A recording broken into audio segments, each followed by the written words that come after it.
for everybody that's watching the show. We're excited to introduce you to Courtney, her first time on the set. Nikki Chambliss is a veteran, literally and figuratively. She's a pro on the I Love CVille Network, and Amanda Spagoni is becoming a pro. Is this fourth time? Third. I think it's third time. Third time. So she's a pro. The last show we did was just awesome. It's like a history lesson. Yeah. It was dynamite. Judah Wickower is our director.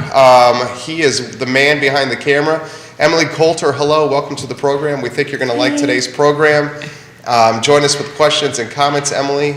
Welcome Richmond, Virginia to the program, and Short Pump, Crozet, Lynchburg, downtown Charlottesville. Welcome, guys. Ivy to the program. I see the heat map all around Hollymead and Forest Lakes. That could be yours. I just waved at Ivy and then realized we're not live for that. Judah, we can rock and roll when you're ready. Live on the set.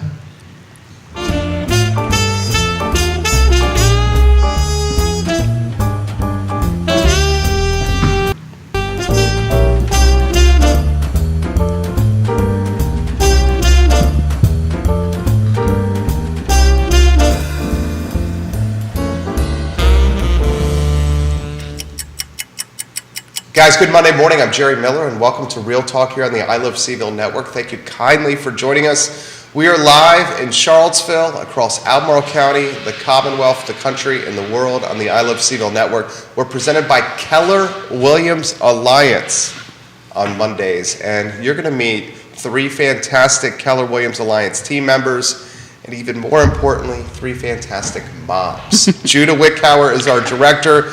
He's the North Star of our infrastructure and really keeps us online.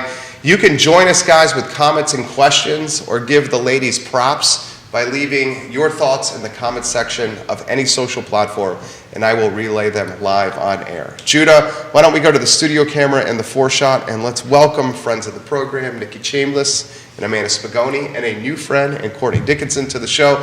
Ladies, good morning. Good to see you guys. Good morning. Jerry. It's great to have you guys. Happy Mother's Day. Thank you. Keith Smith has brought everybody roses. Beautiful. Isn't that nice? Distinguished gentleman. Nicely done, Keith. Not Yes. here on a Monday, but making his impact felt. Courtney, we will start with you. Introduce yourself to everybody that's watching the show. Great. Well, thanks so much for having me here. I'm Courtney Dickinson, and I was just saying I've been in Charlottesville here about 4 years, and love Keller Williams and the Alliance Home Team. Originally, I got started in education. I was a third grade school teacher before becoming a mom, and then I just kind of got into real estate, was very interested in investment properties, and finally was like, it's time. So that's how I got started in real estate. Absolutely love it. And my two favorite loves, like I love real estate and I love being a mom. So I'm honored to be here this morning. Thanks so much. It's great to have you. How was your Mother's Day? What'd you do? It was fabulous. I actually had my mother. I'm originally from Pennsylvania, and it's been a lot of years since I had my mom here on Mother's Day, so that was fabulous. We had her here. We had a lot of family celebrations. We even had like a cozy fire at home because it was really cold, and then we had a picnic later that day, so it was just a great time. I have a lot of littles, so they always surround me with love and a lot of those little handmade notes, and you know, I feel like Mother's Day is continuing because the sun finally came out and we're getting roses, and so, you know, basically it. And now everyone's hearing what you have to say on Mother's Day. Kevin and Yancy from Waynesboro, happy Mother's Day, ladies. Thank Giving you. you guys props. Thank you. Amanda, how about you? What did you do on Mother's Day? So my daughter made me breakfast. Whoa. So That happens every day. No, I actually had to beg for it, honestly. But that's more because of her age than anything else. And hung with family all day. Yeah, that was great. And then we really celebrated Mother's Day on Saturday. It was a combo deal because my oldest, it turned 17 on Friday, so we had a family celebration on Saturday, both birthday and Mother's Day. And it was very nice. Got to see my sisters and their significant others. And I got a beautiful orchid that I brought to my office to, yeah, so. Shout out to Joanna and Laura Joanna and Rick and Carol.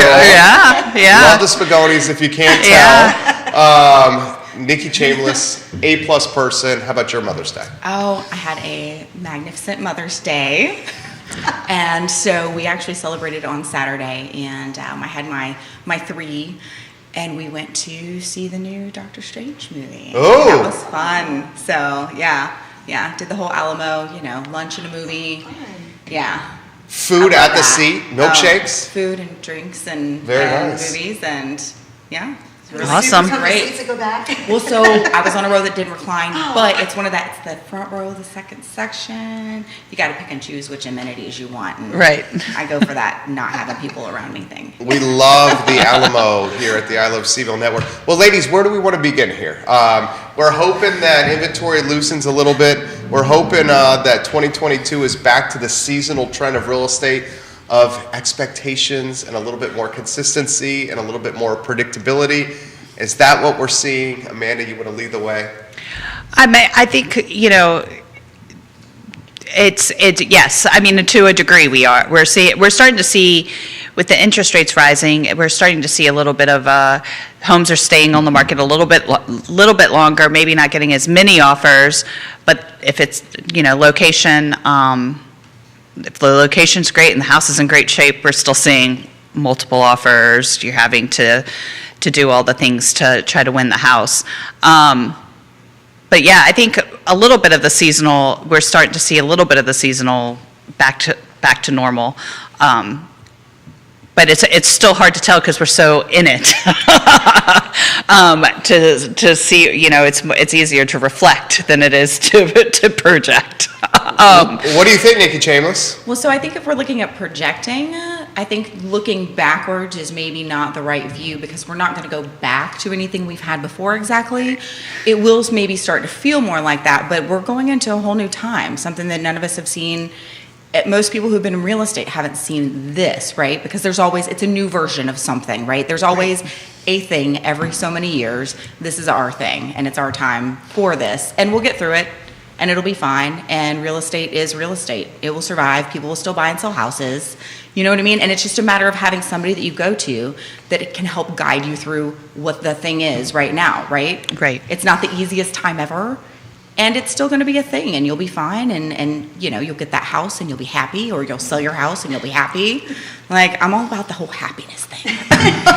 You've been in the game for, did you say 4 years? This is coming up on the 4th year. Yes. So 4 years includes 2020, 2021, and half of 2022. So 2.5 of your years have been pandemic, most ridiculous market of all time. I mean, pretty much, right? Oh yeah. How do you characterize your 4 years of being in this game? Well, everyone told me when I entered, real estate ebbs and flows, goes up and down, up and down. And then when everything hit with the pandemic, there's going to be a shift. And I'm like, well, this is all new to me fairly, so I'll just go with it. This is my new normal. And now we're ready to enter into the new normal. Everyone's talking about, oh, it's going to go back and there's going to be another shift. I'm like, well, I guess this is just another beginning. But that ebb and flow, I really feel that. Feel that with my buyers and sellers. You feel that ebb and flow. You just we have to reassure them, like, it's going to be okay. The happy is here. Our buyers are super excited. It's like, oh, well, maybe I'll have a little more chance. I won't have to put so many offers in before I get my dream house. And they always end up in the right house for them. But, we feel that. I don't think it happens instantly, that shift, because I'm still seeing, as Amanda pointed out, like, it's still kind of competitive, and we're also seeing people coming into Charlottesville. Maybe the last few years they weren't ready, jobs weren't ready to change, and now it's like, ooh, I got this new offer, I'm ready to move in. That's just how life is, and real estate weaves right into that. Oh, okay, so I really like what you said, is they ended up in the right house. Yeah. Right? So they may have needed to make more offers than they had wanted to, but they were really happy with where they landed, right? They do. I do. It was And I worth it, always- wasn't yeah. it? And when I brand new first-time Yeah. home buyers come in, I always tell them, like, it might seem kind of bleak if you don't get this, but there's another house Yeah. out there. It wasn't meant to be. You'll find out something later, and you're like, oh, this was a better location for me. Why'd you get in the game? Why'd you get into real estate? Well, as I mentioned before, like I had bought and sold and came from Northern Virginia in that area. I'm originally from Pennsylvania, but outside of Northern Virginia, it's kind of crazy. And we had bought and sold a lot of properties, and then I got into the investing side, and I was like, this is really fun. And one day my husband's like, when are you just going to go get your real estate license? So when I moved to Charlottesville, I was like, okay, let me work on this. And kind of to pivot to the mom thing, my kids really saw me kind of entering this new career from being in teaching before. And that was kind of exciting. So, and I told Amanda just last week at a team meeting, I'm like, I'm in the right profession. I love it. So I think it's a lot of service-oriented, helping people, which is part of teaching. And it's also, I was reflecting, I'm like, it's a lot of being a mom is reaching out, helping others. And that's what real estate is, reaching out, helping others, and serving. Amanda, let's talk to you about the market as we head into May, into the summer here. I mean, the expectation is maybe some additional inventory will come on. I think, I was reading this, I think it was on Bloomberg yesterday. Interest rates rising are going to potentially keep sellers in their home longer. So if they see that rates are going up and they have an interest rate now in their current house of 3 or 4%, and they go and choose to sell their home or think about selling their home, they're gonna be like, okay, I'm gonna cash out and make some big money, but then I'm gonna need a place to go, and my rate's gonna be 5.5%, 6% or even more. And the concern, at least how Bloomberg put it, was that could keep people from putting their homes on the market and potentially loosening or opening any inventory. Do you buy that rationale? To a degree, I think, yes, it's something to look at, but I think one of the things that's unique, having been in real estate for a really long time and been around it even longer in Charlottesville, I think one of the things that has always been a driving factor is Charlottesville is a little more, the Charlottesville area is always a little bit more insulated than what's happening on the national level. With the University of Virginia, some of the big employers, you had the CFA Institute, the NGIC, DIA, and just other employers here in town. There is a little bit more of a constant ebb and flow of people. And so I think, while yes, I think the market is, that could be potentially the people stay in their homes longer. There are going to be people who need to move away because they've been transferred for a job. There are going to be people moving here because they've been transferred for a job. And I think, we've already seen that people are staying in the houses longer. Anyway, that's nationally, that is a thing. It used to be you typically told people when they were purchasing a house, 10 years ago, are you going to stay here for 3 or 5 years? Well, now it's look, are you going to stay here for 7 to 10 years? Mm-hmm. I think that's already happened. And I think with the interest rates, go up and down. When my dad started, they were 18%. When I bought my first house, I had 7.5%, and I thought it was a deal. 6 and 8 for me, yeah. So it's still cheap money. It just, because we've had so long of such low interest rates, I think that's the thing that is hard for people to accept, is that it is, while they're not really high in the overall scheme of things, but they are higher than they have been.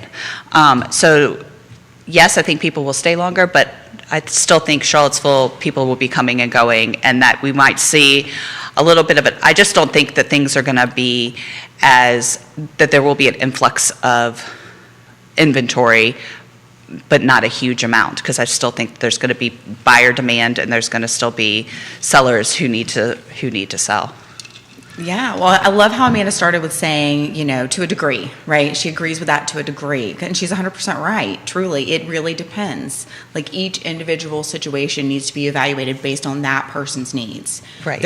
We can give blanket answers for things, and they can maybe be kind of sort of true, but everybody's individual circumstance is different, right? Like, wildly different.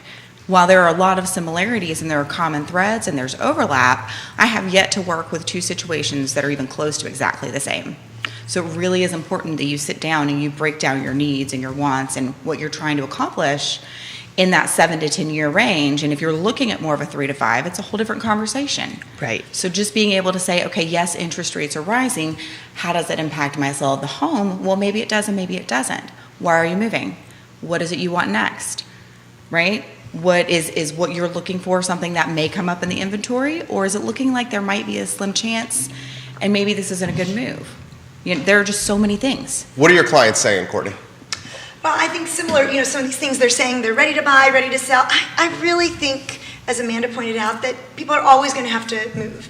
And some people are taking longer. I have to say some of my buyers, they're hearing the interest rates, and sometimes like, oh, I'm going to hang back. Or when things started to really pick up the heat last spring and this spring, some of these buyers were like, oh, maybe hold out. We can't find the inventory. But now they're like, oh, the rates are going. Maybe I better go now. So sometimes it might kind of pinch someone who's been looking, kind of dragging their feet a little bit. Maybe it's gonna, for some people, they may be like, oh, put the brakes on. For someone else, their situation is completely different, and they're telling me, okay, let's go for it. I gotta find it now. Plus, I think now I'm seeing more of the traditional seasonal May. It's a great time. Oh, I want to list my house in May. It's beautiful. So you're always gonna have people. If you're getting transferred, I'm thinking you're getting transferred for a job. Like it doesn't matter what the interest rate's like. You have to leave. Bill McChenzie giving us props. Nicholas Erpe giving us props. You're going to love this. Dan Pettit says Of course hello. he does. Amanda Spagoni literally says hello. We love you, Dan Pettit. We do. Love when you watch the show, Dan Pettit.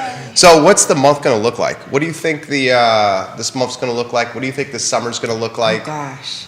What's the crystal ball say here? I mean, the crystal ball is a little cloudy right now. Yeah. But, I mean, we're having more listings come up. Like, I meet weekly with a large group of our brokerage, right? And we talk about what's happening and what exactly the stuff that we talk about here on this Monday show, right? And when I meet with them, there are still people who are like, yep, got a new listing. Courtney's got a new listing, actually. And congratulations. That's amazing, right? Because it's competitive. Ready. Can we talk about that listing? Sure. No, Not it quite depends. yet. It's going to be That next depends. week. So It's not coming active. soon? Yep. Oh, it's coming We cannot soon. talk about that. I can't divulge anything. We can just but, congratulate her on killing it on the listing side. Okay. Seriously. They're Yeah. working hard. I saw my client this morning. She's like, we've worked so hard, and they're ready. I was like, here you go, photographer. Like, it was a transformation. So, we're ready. So it's in, how many days in coming soon has it been? It's not there yet. not It said in- not coming Nope, soon it's yet. It's congratulations coming. on having a Yep. listing, and that's Yep. that. Yeah. Okay, Yep. fantastic. But what we are seeing is that listings are coming, right? Yeah. Our inventory is still stupid low, right? That's just what it is. And people are still buying the houses. People are closing. And they're getting better at being strategic about this because you really have to. We've been talking about this for over a year. You have to be more strategic in what you're doing. You need to be smart about what you're doing and have good advice. Yeah. So I have 18 people on my team. Get out of town. And we are. Dang, girl. And last week we had, I think we had like 6 or 7 transactions. And I have most of my team is relatively newer to the industry, if not brand new to the industry. And they're killing it. We have one that had his first transaction over the weekend. We have one that had I have 2 that wrote offers over the weekend. So it's going to be a busy Monday because I have a lot to synthesize when I get back to the office. But yeah. So the thing that's really interesting for these newer agents that we're seeing along my board is that it's really listing heavy, which typically new agents tends to be a little bit more buyer Buyer-wise, heavy, yeah, buyer of course. heavy, and we're listing heavy, which is a great thing. Well, do you think it's this last push of like homeowners trying to capture this red hot market here before the rates go even higher? Is that what's happening here? I mean, I think so. I think some of it, yes, potentially is. Because the is rates being high is everywhere. We're Inundated. Yeah. Yes. Yes, to a degree, I do think that, there are the sellers are like, well, now's the time to sell this property because I don't know what the future holds. Right. But at the same time, I think it's also, I think it's, I need to move up. We're still seeing some move up buyers, that they need a bigger house because they've had some sort of life change.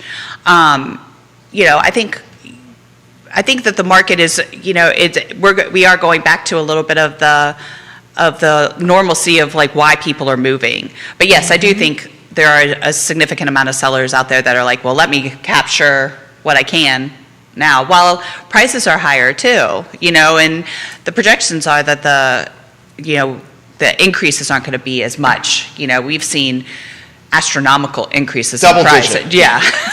Percentage double digit. Percentage double Yeah. digit increases in price in just a few months. So that's got that. You would think that that's going to probably cool some, and so I think people are trying to take advantage of that. Like now's the top of the market, so to speak. Or Is this we're the trying top to- of the market, ladies? Well, who knows? We don't have What do you crystal consider ball, the right? top We of the don't- market, Jerry? It seems like this is the top of the market to me. It seems like this is the top. Now, I'm not going to say that houses are going to appreciate 2-5% every year, Yes. Right, before there like we they go, always okay. do. But this roller coaster ride, it seems like we're like use a Busch Gardens reference at the top of the hill of Loch Ness Monster. Right. You know? Oh, I wanted to ride the Alpengeist. Yeah. I love Alpengeist. Do you know Busch Gardens? Yes. I grew up in Williamsburg. I love Busch Gardens. Oh my gosh. Yeah, I Busch love some Gardens. roller coasters. I mean, is so. this the top of the market?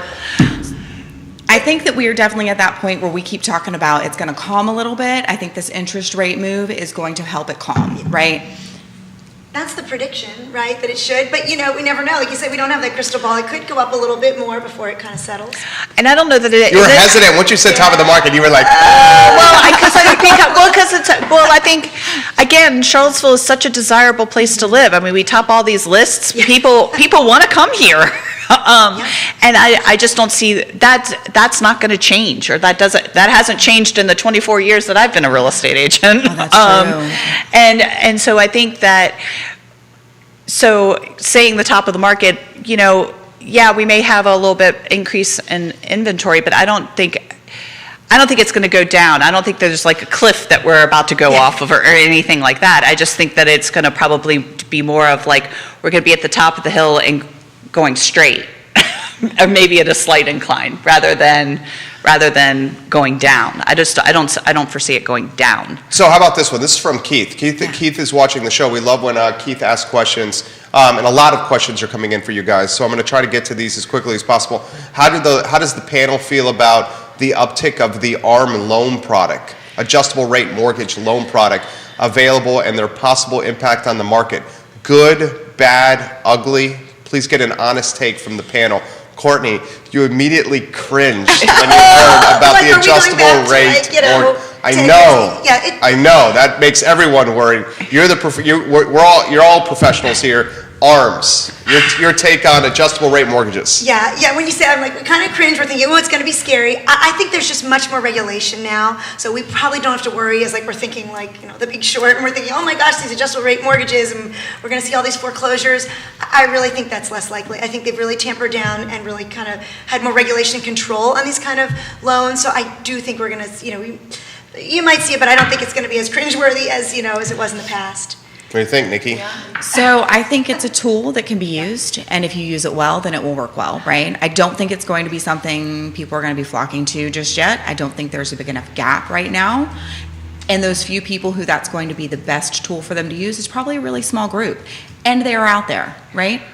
I think it's going to really depend. It's going to be really a conversation. It's a buyer by buyer kind of consult. But I think that we as agents need to be informed on what it means and have those discussions with our buyers to make sure that it's the right option. I think with if it's I've seen 10-in-1 ARMs. If it's a 10-in-1 ARM, more than likely you have a good chance of being able to refinance. If it's a 3-in-1 ARM, 10-in-1 ARM is not about ARM. Right. 3-in-1 is terrifying. Right, 3-in-1 is having conversations with your buyers or with buyers and making sure that they understand what the implications of a 3-in-1 ARM are. Like that. Why is someone doing a 3-in-1? I don't know, but I'm just saying that I don't know why anybody would do a 3-in-1 ARM, particularly in this market. Right. But I'm just saying that. But I think that those are conversations. Those are conversations that we as agents need to be having with our buyers. Is what are the implications? How long are you planning on staying in this home? What do we think? Looking at projections and increases, and does it make sense? Because in a certain situation it could make sense, and particularly like maybe in a newer construction type of deal where that they're gonna, because they're selling so well, that in 2 years you're gonna have quite a bit of equity, that the refinancing at a low, and we don't know what interest rates are going to be doing in 2 years, and may make sense. But it's a conversation to have if that's the right thing for the buyer. But I think making sure it's the right thing for the buyer is the critical and having those conversations, what their long-term goals Yeah, are. Yeah, those conversations. And, our clients trust us. This is personal information. Each one has such a different scenario and a different financial situation and different future goals. Right. So it's Yeah. huge. Well, I like to take that other perspective. Okay, so what's the thing that we're saying maybe not work, and just brainstorm that, right? So I'm thinking, okay, so is there a scenario in which someone might know they are going to have to move in 2.5 years, full stop, they know this for a fact, right? And maybe buying with that is better than renting for that time? Maybe the numbers work out well. I don't know. I haven't hashed through those numbers, but I think that's probably an exercise I'm going to do after the show. Because we do have a saying in real estate, rent is 100% interest. Yeah. So this question's coming from Carter, who's watching in Crozet. How many of your clients are using ARMs to close deals?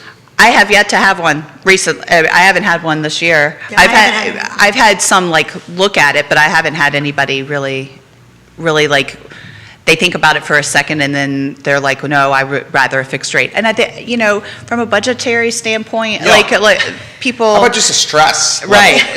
Yes. Right. I mean, I think, again, it can be the right situation for the right buyer, but I'm finding more people are doing fixed rates. Even with the rising interest rates, they're still going, FHA, conventional, VA, whatever. So Kevin asked for the panel, explain why this isn't 2008, 2009 all over again. Why it's not? Yeah. Well, I think Courtney said Who wants to start with that one? I think Courtney said one of the things that's crucial is there's a lot more regulation in the mortgage industry than there was prior to. I mean, I was in the business back then, and honestly, you could feel it. You heard about there were different loan products like the no doc loans and the stated income loans, and there were a whole lot of riskier. And using the home as a piggy bank's not happening. Right. Well, There's kind of way like they more were equity giving now. out, it felt Right. like they were giving And out so mortgages I like in just- Cracker Jack boxes. That's what I wasn't in the industry then, right? But that was the feel, even as a renter during that time. It was like they were just handing it out to everybody. I mean, it was almost to the point that anybody could qualify for a loan. I mean, that's how it felt. And I was in the business. So, I mean, there was a loan product for anybody, regardless of what your credit score was, regardless of what your debt to income ratio was, and they have really tightened those parameters. And I don't think it's a 2008, 2009 again, because we have too many regulations. Because of 2008 and 2009, we now have regulations in the mortgage industry that So I think. you guys have 5 mortgage professionals watching the show right now, and a couple of them are commenting. Oh, thank And you. Daniel McDougall's commenting, and DMAC is a great viewer and listener of the show. Yep, he says- was my first loan officer. So she knows.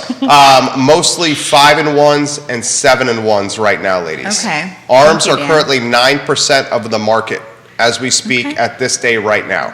So that's interesting. Keith also responds, a 10-1 is at less than 4% right now. A 10-1 at less than 4%, that makes sense to me. Does that not? It does. I mean, Unreasonable. yeah. I mean, to me, that can make some sense. It particularly. I mean, we've seen such an influx of the millennial buyer as well, and I think they're still of the child rearing age, and so you add a couple kids into their starter home, and that starter home becomes too small, and so it's time to size up. So I mean, I think that I think that a 10-1 ARM can make some sense. Honestly, I think a 7-1 could make some sense, depending upon what their circumstances are. Well, and this came up, Michael Bullock, we'll get to, he says, this topic is exactly why I tuned into the show today. So Michael Bullock, if you want to explain, he and I have he sent me DMs about his position. I don't want to speak out of turn. Michael, if you want to offer or get any guidance from the professionals about your fantastic situation, please put it in the feed and I will relay it on air. I'm not going to speak out of turn unless you have offered the perspective first, sir. The 7-1 or the 5-1 would make sense. And we learned about this a couple weeks ago. Someone's coming to Charlottesville they're in residency or they're pursuing a medical degree, they're going to be here for 5 or 6 years and they're peacing out, that makes perfect sense for them. Yes. So there's perfect circumstances where this makes sense for people. We're certainly not knocking that financing vehicle. Not at That's all. not what we're doing here. No. Oh, yeah. For those that are watching the show. Dan has this question, then we'll get to Sarah and Christopher as well. Dan says, how many of your clients are forced to rent because they cannot find houses, or they can't get financing, or because rates have pushed them out of the market and what they wanted to buy? You want to start with that one? I haven't seen it forced out. I have some clients that are choosing to because they've got a great rental situation and they just haven't found, like I said, the home that's come in the market. You know, they've been outbid and they're a little bit conservative and sort of, getting a really high offer out there. So, but they have a good situation. So they're an example of maybe it makes sense to rent for a little bit and they'll get in that home. I know they will, especially as things are settling down, it's going to happen for them. So I haven't seen where they're like forced to rent or someone's like, well, I guess I better rent because I can't find a house. It might take a little more diligence, out there, but I'm like, we all work hard and you'll find the right home. It really does happen. I think rents are rising as well.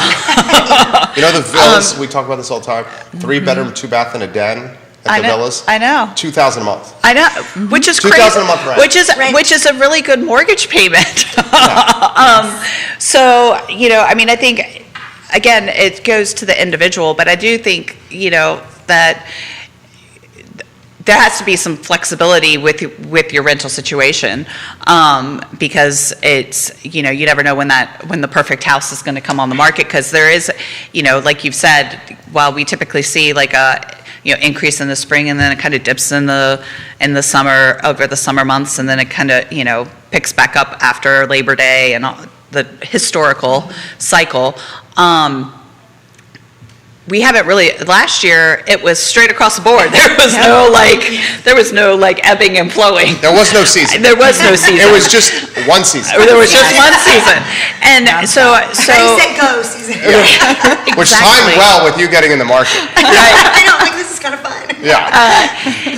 Courtney has an enthusiasm that is uncomparable. Well, I can see why. She gets into a profession at the It's absolute yeah. best time possible. This is Right. a calm, And I'm just her- saying. Yeah, this is and I do it without caffeine. But if I I'm got jealous. into a career at the time you did, I would be jacked up all the time too. But it's always an opportunity, for something new. And I think that that's the thing is, rentals are increasing too, and I'm seeing like unprecedented rental rates that are crazy. So it really comes down to, making what makes the most financial sense to the individual. So if it's rent for a year to wait and see what happens, then that's what makes it. But again, going back to, I just said it like 5 minutes ago, rent is 100% interest. Yeah. So no matter what the interest rates are, being a homeowner sometimes, is better.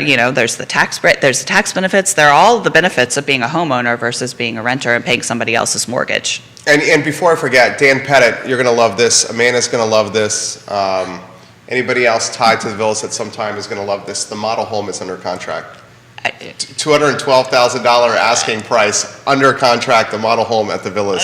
For those that know the crazy. villas, that will blow your mind, because that absolutely blew my mind. I think Gary I want to Yeagers- say it was like 129. Yeah, $212,000 right now. So it's finally they have caught up to surpass purchase price.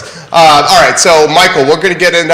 We'll get to your comment here. Unless Nikki, you got something on the mind? Oh, no, right now? I'm waiting to see where we go. Okay, so I'm this here. is Michael Bullock. An ARM looks like it'll save me money if rates don't go up too much and or they come back down after a few years, but I have very low faith the rates won't keep on rising because of the crazy inflation. The Fed is painted into a corner. A lot of people feel that way. In fact, our esteemed director, Judah Wickower, has said that Powell is not doing enough. He said that these 50 basis points increases are just for pomp and circumstance and having no impact on checking inflation. And you feel that this should be a much faster rate increase hike. Am I paraphrasing correctly here? That what needs to happen? Yeah, we all know he's not pulling us out of anything He says off air, for those that are not listening, that we all know that Powell is not pulling us out of anything. And the markets are down. A lot, as Hum- we, as I can see right Humongously across down. there. I mean, I look at my Watching portfolio it. in 2022, I'm like, Jesus Christ. Okay, so I'm no economist, right? Let's just put that disclaimer out, but. But you stayed at a but I played Holiday one Inn on TV. Express Oh, okay, there we last go, yeah, night. that's actually more accurate. Goes. No, but truly, I mean, the interest rates being this low for this long is a gross anomaly, right? It really is. It's technically, economically speaking, a really bad thing, right? And I know that because I took a college course at PVCC, right? Basics. So it's technically not a good thing as far as talking about exactly what Judah is referring to. So of course they need to go up. We thought they were going to go up a couple years back, and then they didn't, and we're like, ooh, just kidding, rein that back in. They're going up. We know this. Now it's a matter of how is that going to impact our lives, and what are we going to do with it, right?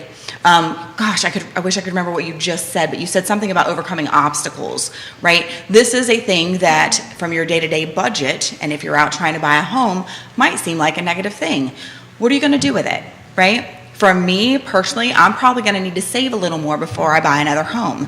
For me personally, I have two 20-year-olds who are living with me, and I'm working on building them a life and financial plan, or helping them build their own, really, so that, because they want to buy a house. They've already said, we really don't want to rent.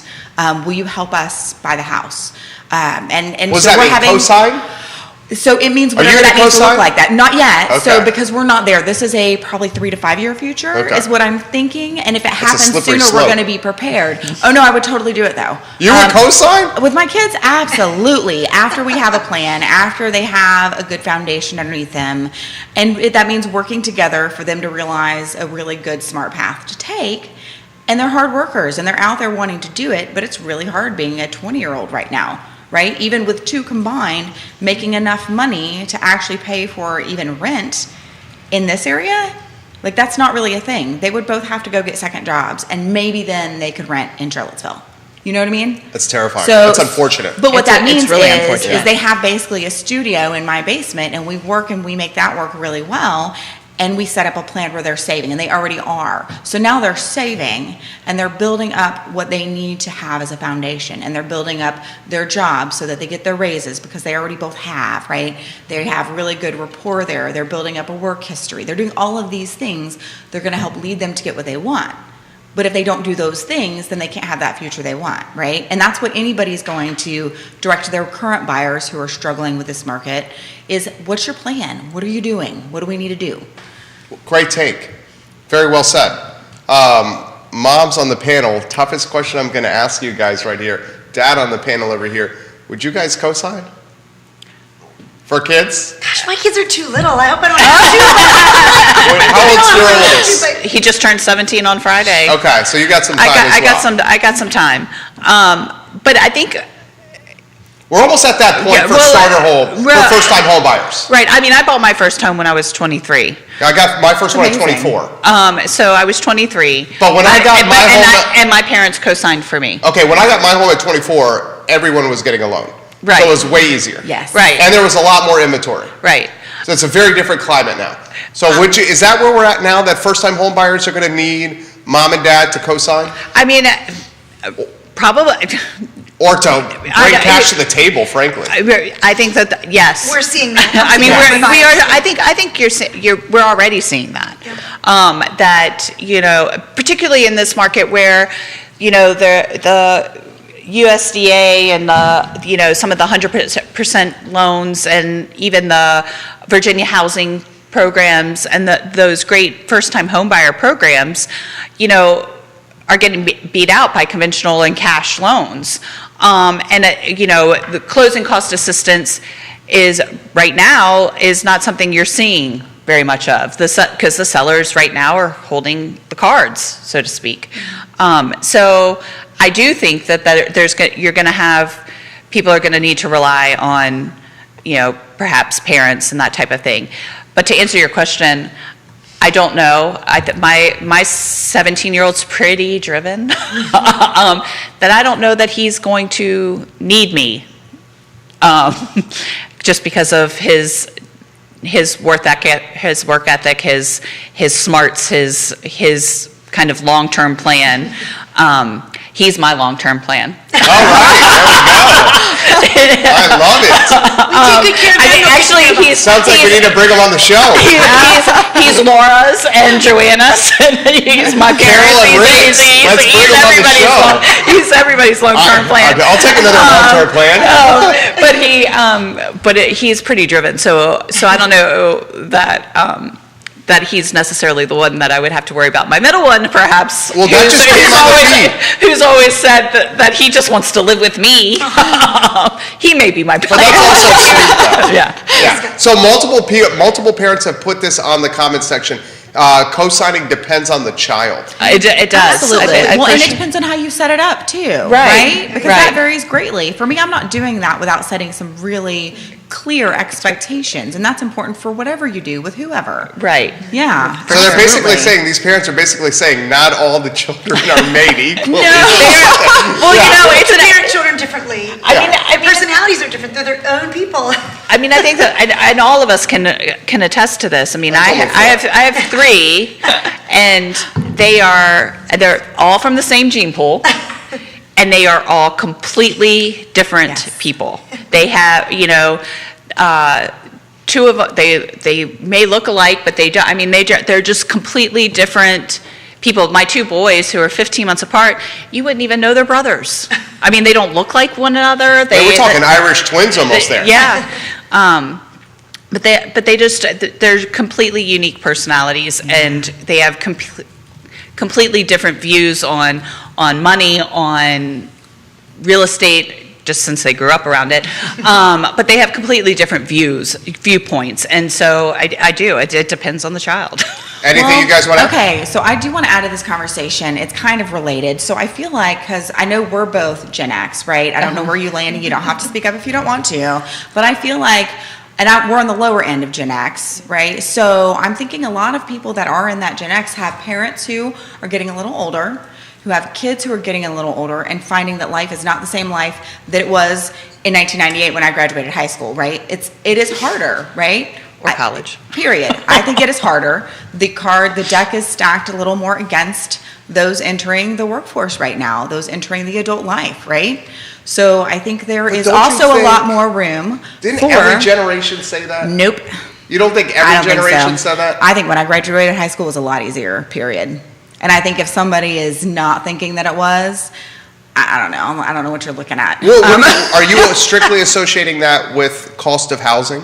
No. Or I think student life debt? period. I think life period. I think the job opportunities out there. I think that the way employers treat employees. I think that the entire way society has grown has made it harder for those who are entering adulthood. And I think that a lot of parents have shifted wonderfully in equipping those kids and helping them with that. And oftentimes having a basement available, truly. But also that generation is now, you've got parents who either don't want to keep taking care of a house or are not able to, and then you have adult children who might need a little extra support. So now you're in a situation where you might have more generational housing. And that is something that I would be surprised if we don't see a little more of. And it can be beneficial, because how many incomes is that potentially now supporting one household? That if the house is built right, if you're running it well, there's a lot of opportunity there. I think our American society as a whole has suffered because we have not been more open to that in the past. I mean, I live in a multi-generational home. I got my parents and my kids in my house. Yeah. And when the kids and I moved in initially, it was on a temporary basis, and 13 years later, we're still there. It's great. But I will tell you, it has its own challenges. But what it kept boiled down to is every time we looked at separating, for me to buy a house, for my parents to downsize, Didn't make sense. it didn't make any financial sense. Right. Where we have a house that's big enough to accommodate all of us, we live in a nice neighborhood, in a nice house, in a good school district, and all of the things that, all of the things that you look for when you're searching for a home. And we had a yard and all those things, the amenities for my kids, and it just never made financial sense for us to, and we've made it work. And now our roles have changed a bit. I moved in because I needed financial help, at the time, and now that is shifted, and that I'm carrying more of the financial burden of the house and that type of thing. But, you know, it's working. And I do think, you know, I am Italian, and Italians tend to do the multi-generational thing. You guys love being around family. And so, but you know, I mean, my dad's dad. I mean, it was a my dad grew up in a multi-generational home. My grandfather before him, you know, like, and there's something to be said from that. And I mean, I can't tell you how unique it is for my children to have their grandfather there all the time as a big part of their grandmother. And how amazing is that? And it's amazing. I mean, my dad goes on all of my daughter's soccer trips. Like, he goes to every one of her games, away or home. You know, my mom is the you know, make sure everybody is doing. You know, she's so the mom, and even to me too, but like to my kids as well, like making sure we're all on the same page, that we all of our schedules coordinate. I mean, we all have our different roles, and it works, and It's awesome. yeah. We see that. I think our inventory speaks to this happening more often. You know, where I live in Johnson Village, just like I see these like two people that are getting elderly in these big old homes, and I'm like, I think we're gonna have to see more multi-generational families purchasing these homes together. So maybe it's not a co-signing, maybe it's actually, we're going in, we're purchasing this together. And Right. we're gonna help you, and there's a give and take, you know. Granddad gets to be with the grandkids, and like, you know, you're there to support each other. Yeah. So Neil Williams, first, this topic is resonating with people. Neil Williamson, we'll get to your comment. Do you ladies also believe that this is the hardest time, economic climate, for a generation to start, say, real life? Well, we've heard that kids are taking longer to develop. You know, I don't know, I can't speak, my kids are 13 down to age 4, so I'm sort of terrified for what's coming, but we're also thinking, you know, preparing, and I've been told that kids are just taking longer, and sometimes they might need a little more outpatient support, or they might need a little more there, but yeah, it's hard to say. What do you think, Amanda? I mean, You buy that? Depends on the kid, right? I think it depends on the kid. I think I have, you know, again, I have 3 very distinct personalities. I think my oldest, I don't think we're going to have any failure to launch with him. My middle one, you know, he struggles a little bit more, but I think he too has the potential to, you know, he's only a freshman in high school. Yeah. I was completely different as a freshman in high school than I was as a senior in high school. And I think, you know, he has some time yet. And then my 12-year-old, I mean, we got a long way to go with her. we're still in the middle of, you know, 12-year-old girldom. You got a whole other thing ahead of you right now. So we're still figuring. She's still figuring out who her what her personality is. I mean, I think all 3 of them are to a degree. But yes, I do think it's hard. I mean, I think with society the way it is, it's different than when we were in high school. I mean, you know, we laugh. It's like, you know, I can look at their grades at any time online, and I have been known to do the screenshot and the text, "What's this?" You know, my parents could never do that. I would go and intercept the mail on Friday and hold it until Monday, you know, like, so that they didn't see the report card. Those days are gone. But then also with Facebook, Instagram, Snapchat, TikTok, there is so much more eyes on. That I think that, you know, it's harder, and it's harder for them to synthesize, I think, too, who they are, because, you know, they can put out who they are and they can get slammed for it. Oh, yes. And I think that's such a, I mean, that's stress alone. And I mean, even good things. I mean, I'm not even talking about, you know, the bullying and that type of thing. I'm just talking about, like, you know, how you fall politically, or how you know, like cheering on a you know, a team, you know, saying you're a Tar Heel when you're in Wahoo country type of thing. I mean, but there are people that react to that stuff, and I think that it's much harder to live under that microscope than it was, because there wasn't a microscope as Yeah. much Right, when we right. were teenagers. Well, and even that microscope leans even further, because what if you post something stupid in high school? Everybody's employer, as you're hiring, goes and checks out people's social media, Right. And that's there, and sometimes those things can be held against a person. Sometimes, honestly, they should be, but sometimes they shouldn't, and they are, right? And that's a really hard line, I think, to walk sometimes. Yeah. Oh, and my oldest, I'm sorry, I keep harping on him. But he just got into a leadership thing, and I can't talk more about it than that. But he's Yep. got into this leadership thing, and one of the things as a part of this He leadership, needs to host a show on this he- network. he's- This guy he's sounds like a coming- rock he's- star. He's coming. One of the rules of it is he has to go back and like take all of his. He has to go through his social media and remove things that show how he falls politically. Or that could be construed as political, and so that when he goes to the thing, that it's nobody He's knows. neutral. He's neutral. Yeah. Interesting. Because the whole thing is to learn how to synthesize. Oh, that's synthesize perfect that. for So, like, your oldest. Oh my gosh, Amanda. it is perfect. And so anyway, but you said it before we went on air, that this will live on the internet forever. Forever. I've learned that the hard way. Yeah. That's something that I think we're all having to teach our kids. It's something that lives forever if it's on the internet, and we didn't have that. I mean, we had AOL with the dial-up dial tone, and you might have those, chat rooms or Yeah. whatever. AIM. Right. Yeah. Yes. But it was slow, and Yeah. you didn't stay in there for very Right. long because it No. took forever. But we didn't have the scrutiny Yeah. that kids today have. So I think it's a lot To harder. be the eternal optimist, to bring it back. I think when kids like your son, like he's a great example, when there are these challenges, some kids are going to rise up and really shine. For sure. And in a world of social media and kids are feeling this pressure, there's going to be kids that are going to, and I see some of them, they're gems.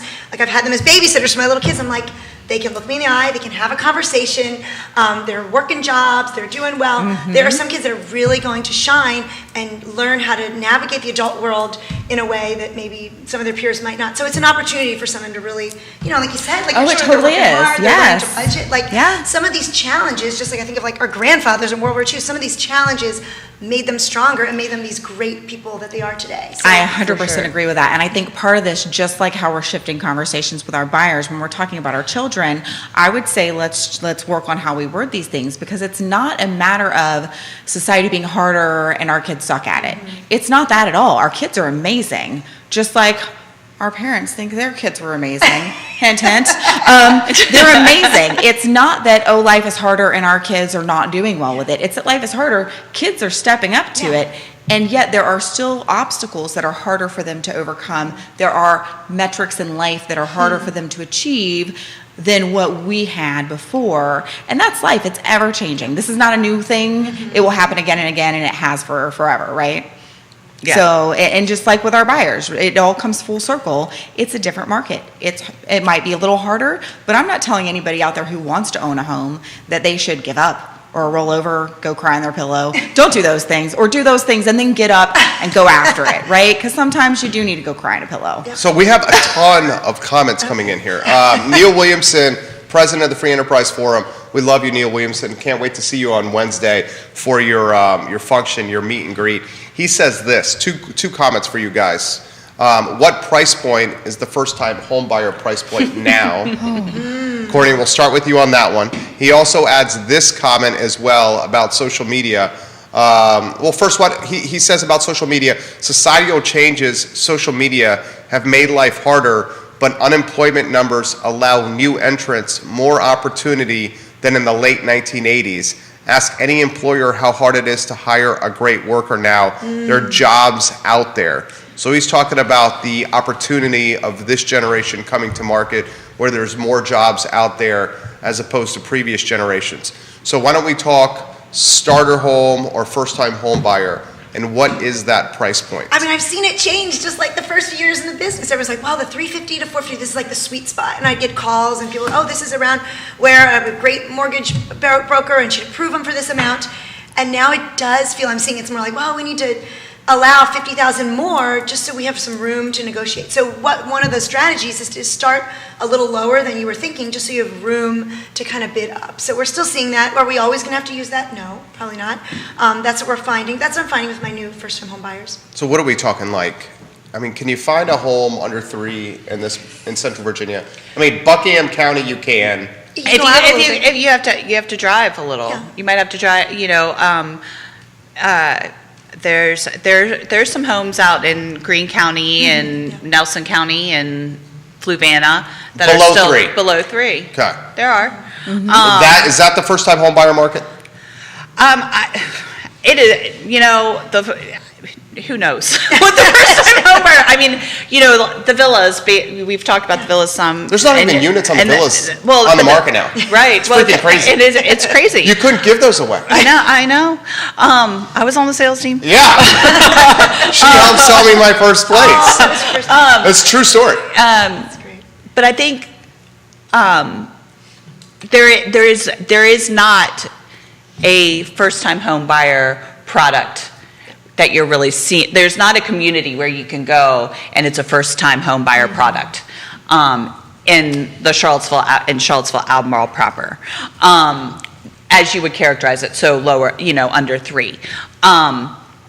There are homes out there for those buyers, but there's no community where you can drive, and there's different levels of homes or different levels of where you can definitely find the first-time home buyer product.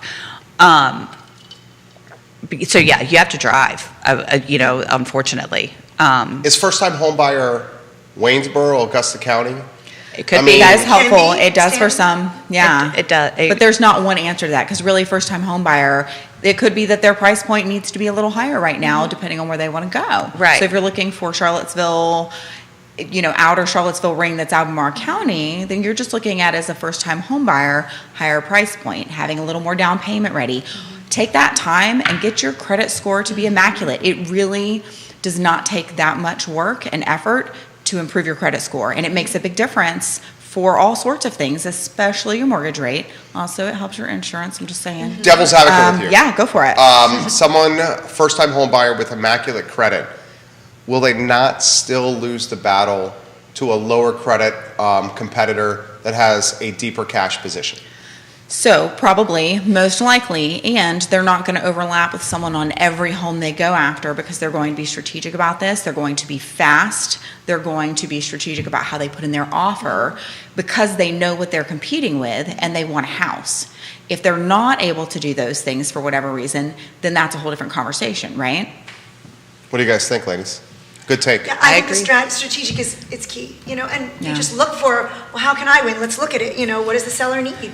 And those first-time home buyers, they're being really well educated, like, here's what you need to play, here's what you need to win. To win that dream home. I think one of the things that we really stress, I know amongst my team, amongst Keller Williams in general, and realtors everywhere, are really, it's communication. It's communicating with the other agent. It's communicating with your buyers. It's making sure that everybody understands what the situation is, and it's making sure that when you're talking to buyers, what's your strategy, what's your plan, what are you comfortable with, and if we are seeing where home inspections are being waived, and the appraisal gap deal, and all those kind of things. But, it ultimately boils down to whether the buyer is comfortable, but they need to understand the implications of all of those different things. And it's our job as a realtor to make sure that they understand what those implications are, and what makes the most sense for that particular buyer. But it's about communication and,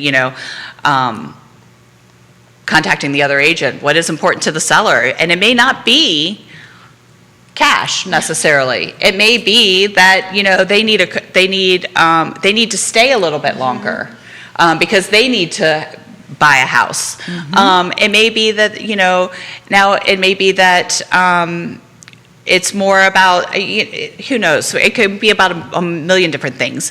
But finding out from the other agent what's important to the seller, I think is crucial. Before you're making an offer, to find out, what's the best strategy, and then you can talk about what are your buyers comfortable with. So we'll try to get to as many comments as possible, guys. The hour is absolutely flown by right now. Kevin Higgins has 2 comments. He's watching in Greenwood. How has working from home impacted the commercial real estate market? Do you see a potential of commercial buildings transforming to residential living?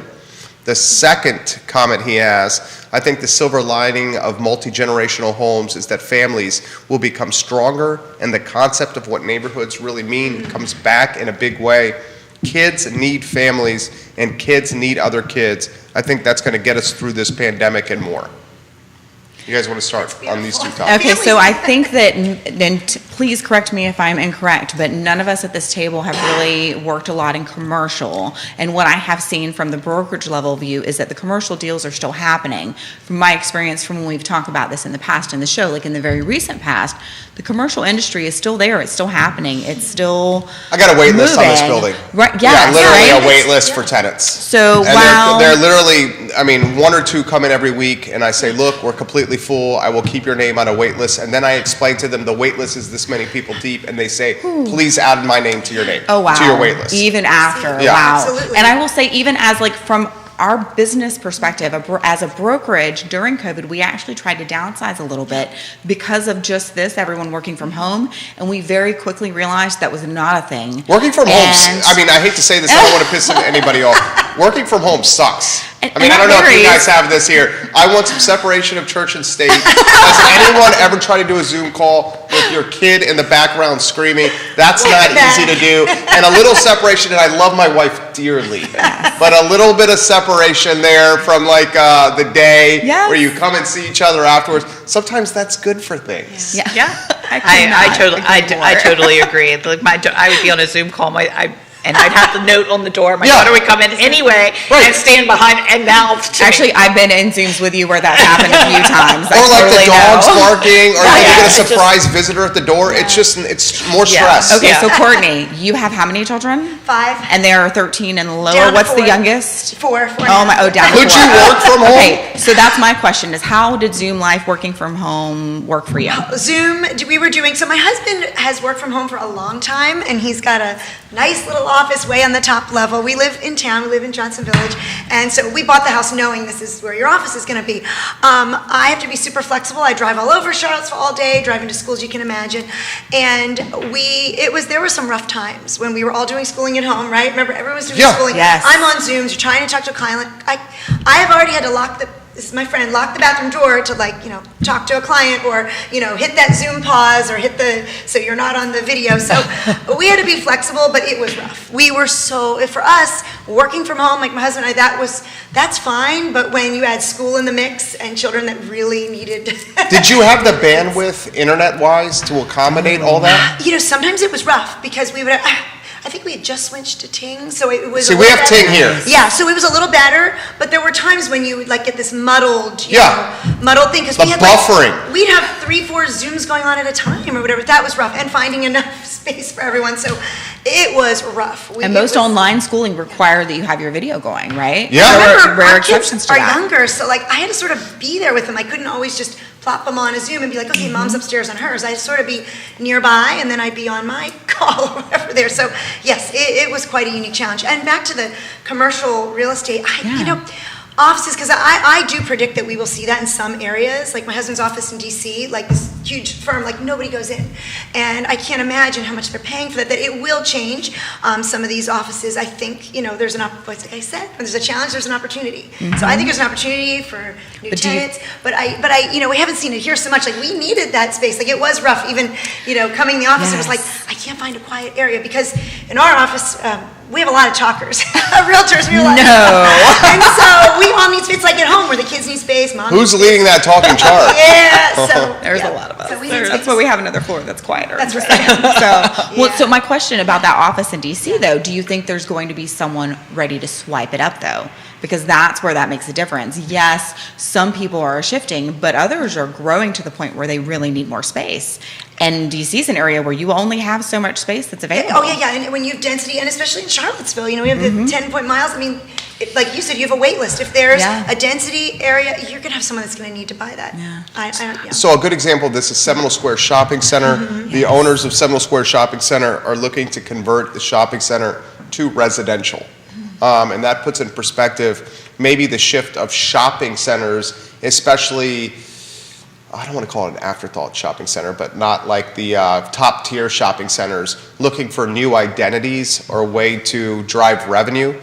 Seminole Square obviously has a lot of competition with Barracks Road and Stonefield, which is within half a mile of Seminole Square. So that's one good example.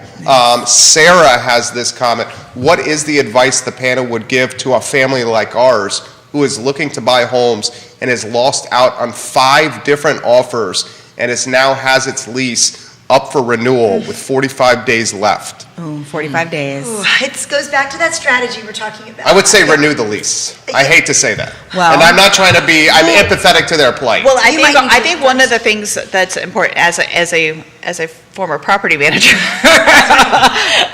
I think one of the things to do is find out what's the cost, if there is a way to break a lease, if you find something, like what's that cost? And if you know that going into a renewal, you know what the implications are going to be if you find the house in month 13th. Because I guarantee you, that's when it's going to Oh, happen. yeah. Murphy's Law. Because Murphy's Law. that typically is what, that you sign the renewal and then the perfect house comes Absolutely. on. So it's knowing what that financial cost is, because there is going to be a financial cost, as it should be, because the landlord is going to be. It's a business. It's a business, Yeah.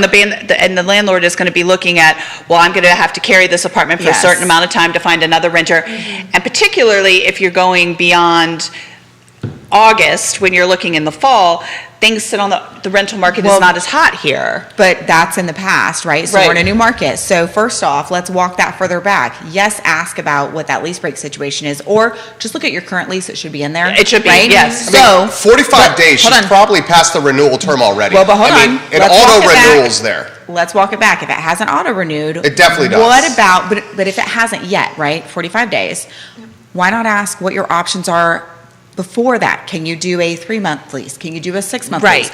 If you don't ask the questions, the answer is always no. Right, okay. Find out. Okay, I'll throw this out to you.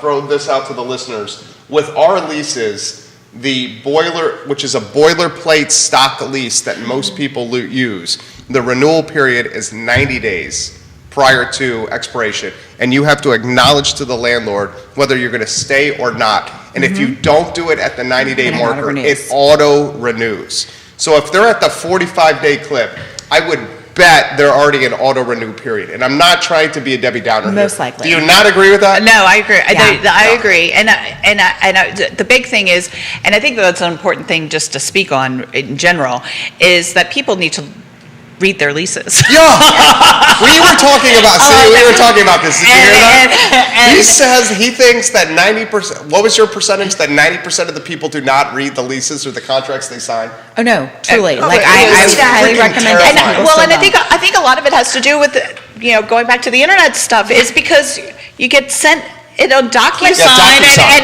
and it's click, Right. click, click, click, Right, done. that's definitely what it is. So you don't take the time, like if you don't have the paper copy. But I mean, I think, having done property management for a really long time, there were plenty of times where they would come in and ask a question and would be like, well, it's right in your lease. Yeah. Like, it's like on page 1.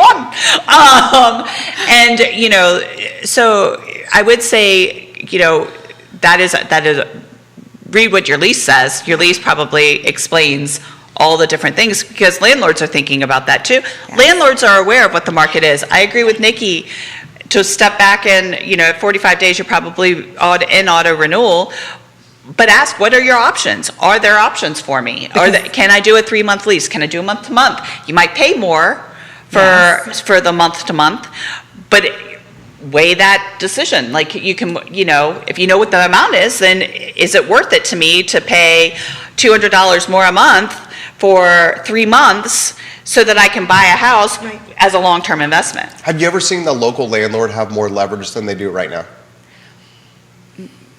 No.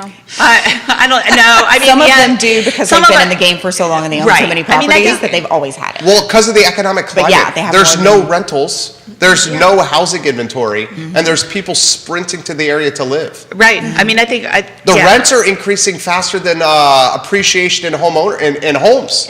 Think about that. Yeah. Well, and Sarah, that was who this question was Yeah, from, right? Sarah. So another thing to realize Sarah, where are you too, watching? is for Sarah's landlord though, or landlady or land person, whoever, right? That person is also viewing this from, okay, I'm probably not gonna have to have a large gap, but some of the things they're gonna think about is, okay, how long has Sarah or someone been in that house? What type of work might need to be done for that turnover? If it's very minimal, if that turnover is going to be really easy, then that landlord can probably raise the rent, get someone in there very, very easily and have it rented out and be making more and have a whole nother chain of 1 to 2 year lease period, absolutely. right? So there is room to have a conversation, especially if that person who owns the home is thinking of these things, and they should be. Valerie Easter, welcome to the show. We love when you watch the program, Val. She says to Michael Bullock, do a 10-in-1 arm. We did a 5-in-1 arm when I purchased my first home in Florida at 5.75% and adjusted down to 2.375%. Things will change in a decade and you can refi into a fixed rate. That's what you said as Yeah. well, That's a great Amanda. point. Nice. So this is our last topic for the show here, and this is from Grayson, who watches the show all the time. Can the panel speak about a community where Albemarle County and Charlottesville looks like it's going to be nothing but wealthy folks and homeowners, and then the surrounding areas are going to be the folks that rent and are first-time home buyers that are servicing Charlottesville and Albemarle? Who wants to touch that? So I think that is a big challenge. I think we've I think that's touched what's on happening. that on many, many shows, right? And there are a lot of organizations, a lot of people who are working to try to make sure that doesn't happen. And it is a very big, real challenge that we're facing. And there are a lot of people trying to make progress on that. The challenge being is that the progress on that is slow, right? We have habitat, we have different real estate tax breaks that you can apply for, but even then, that only goes to so much and it only applies to so many people, right? So it's a matter of, I would say, just trying to be part of that change. Find an organization that's making a difference and be in it, because I don't think anybody actually wants that to be the case, right? I haven't had a conversation with anyone who does, right? That's just not where we're leaning. It's not the type of world we live in. Who wants to, what's your take on that, Courtney? Yeah, it's a complex issue with multifaceted, solution, like there's a lot of stuff that goes into it. It's interesting, Jerry, that you mentioned these like shopping centers, and my kids, whenever they're like, oh, look at the mall, everything, that's kind of a thing in the past, and they're like, and they've heard about the affordable housing, they're like, Mom, why don't they make those affordable housing? So it's funny, like instinctually, they're like, hey, there's a problem. Hey, maybe this could be part of the solution. So it's Okay, can I interesting. just point out that her children are between the ages of 4 and 13, and they've got really great solutions for this stuff. I know, and that struck me. I was like, this may be my 11-year-old. You talk about your 17-year-old. So my 11-year-old, I could talk about him like he's just got he sits and reads the Wall Street Journal like every morning. Wow. And I'm like, you want your coffee next? Well, he's on TV. But so he just Amanda's kinda has- oldest and your 11-year-old are going to cure cancer over here. Anyway, but I feel like all we've got this- a future president and But vice like, president there. I like to, they're growing up with the real estate, and and then my 13-year-old told me this morning something about Great Commission. He's like, oh yeah, Mom, you're thinking about the commission. I was like, what? Like you hear these terms, these real estate terms. I was like, oh, I didn't think about it. But anyway, but the solution that there's the kids are seeing like, oh well, how can we solve this affordable house? So it is an issue. We're going to keep working on it. I think Habitat for Humanity. I think Southern Homes of Development. They're trying to work with some of these organizations to try to. Piedmont, I mean, there are all Piedmont sorts housing, of, yeah. I think that what they've said is correct. I mean, I think the issue, when you boil it down, is the dirt's really expensive. Yeah, the dirt is- And so when you're looking at, how to solve it, it's it's very complex. It's not, there is no magic bullet that's gonna fix it. Again, we're a desirable place to live. People want to live here.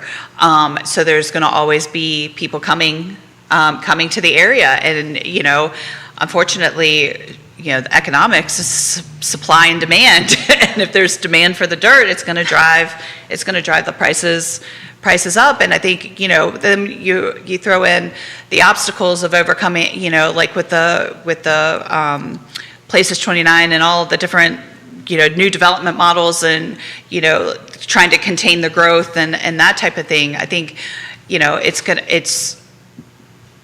it's harder to get a community off the ground. So it's harder for builders to find affordable dirt to build. And I think that that there's that, where do they move to? We need the entry level and the affordable housing to start, and then where do they go? And the people that are, who have already purchased in that affordable range, it's like, what do they do next? It's all related to one another, and it's all a domino sort of effect. And I think, unfortunately, there's no easy right answer. But I do think that there's a lot of organizations that are working to try to figure out solutions. And I also don't think that it's going to be an overnight type of thing. And I wish I knew what the magic answer was, because I'd be very well off if I could. Yes, you would. If I could.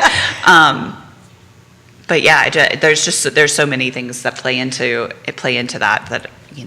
Danny unfortunately. O'Day, watching the program, man works for Politico. He says there are towns like that throughout the Rockies, largely ski resort towns, and their local community infrastructure is largely collapsing under the weight of supporting the needs of the wealthy few in the urban core. That's something I think about as a husband and father. I would definitely love as an eclectic and diverse as a community as possible. So we're all mindful of this. It's just not going to be fixed overnight.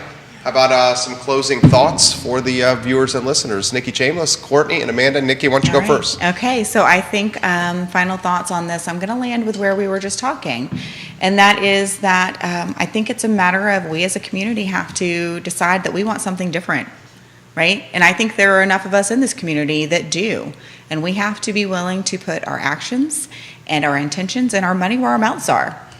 So, and I think that's important, and that money factor is a big thing. While the economics of it make it challenging, the reality of it is that we are not what I think it's the Freakonomics people call it econs, right? Economics are based on these people that don't really exist because we're not all rational. I think it might be safe to say that none of us are fully rational. So the economics of it, if we want to use that as an argument against this working, it falls short, right? Sure, the basics work, but when people gather and they decide that what they want for their city is for the people who work here and support it and build the infrastructure that makes our city run, that we want them to be able to live here, then I think solutions happen. Not magically, it takes work, and I think we're here for it. Well said. Well said, Courtney. Yeah, and I think that we're in this together. during the pandemic, the UVA had we're in this together, and sort of having that community aspect is really crucial because we do have a great place. People want to come to Seville because it is great, and I think, speaking, to the first-time home buyer, there is hope. I know I'm the eternal optimist, but there's a lot of work from all of us to make it happen. Well said, Amanda.